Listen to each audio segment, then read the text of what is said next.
മൈസൂരു ഭൂമി അഴിമതി കേസിൽ കർണാടക മുഖ്യമന്ത്രി സിദ്ധരാമയ്യയ്ക്ക് തിരിച്ചടി. സിദ്ധരാമയ്യയെ വിചാരണ ചെയ്യാൻ അനുമതി നൽകിയ ഗവർണറുടെ നടപടി ഹൈക്കോടതി ശരിവച്ചു. സിദ്ധരാമയ്യ രാജിവെക്കണമെന്നാവശ്യപ്പെട്ട് BJP രംഗത്ത് വന്നു. അതേസമയം രാജിവെക്കില്ലെന്നും അന്വേഷണം നേരിടാൻ തയ്യാറാണെന്നും സിദ്ധരാമയ്യ പ്രതികരിച്ചു.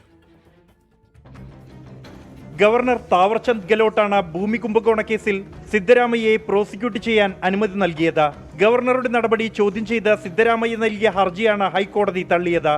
Justice M. നാഗപ്രസന്ന അധ്യക്ഷനായ ഹൈക്കോടതി ബെഞ്ചിന്റേതാണ് നടപടി.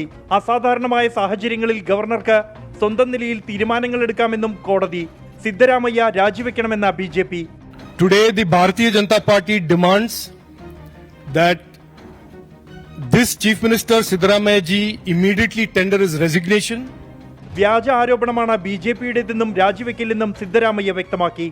ഇൻവെസ്റ്റിഗേഷನ್ಗೆ ಕೊಟ್ಟಿದ್ದಾರೆ. It's not a prosecution. ಇನ್ವೆಸ್ಟಿಗೇಷನ್ಗೆ ಕೊಟ್ಟಿದ್ದಾರೆ. ನಾವು BJP-ಯವರು ಮತ್ತು JDS-ನವರು ಈ ಕಾನ್ಸ್ಪಿರಸಿಗೆ ಎದುರುಕೊಳ್ಳಲ್ಲ ನಾನು ಯಾವತ್ತೂ.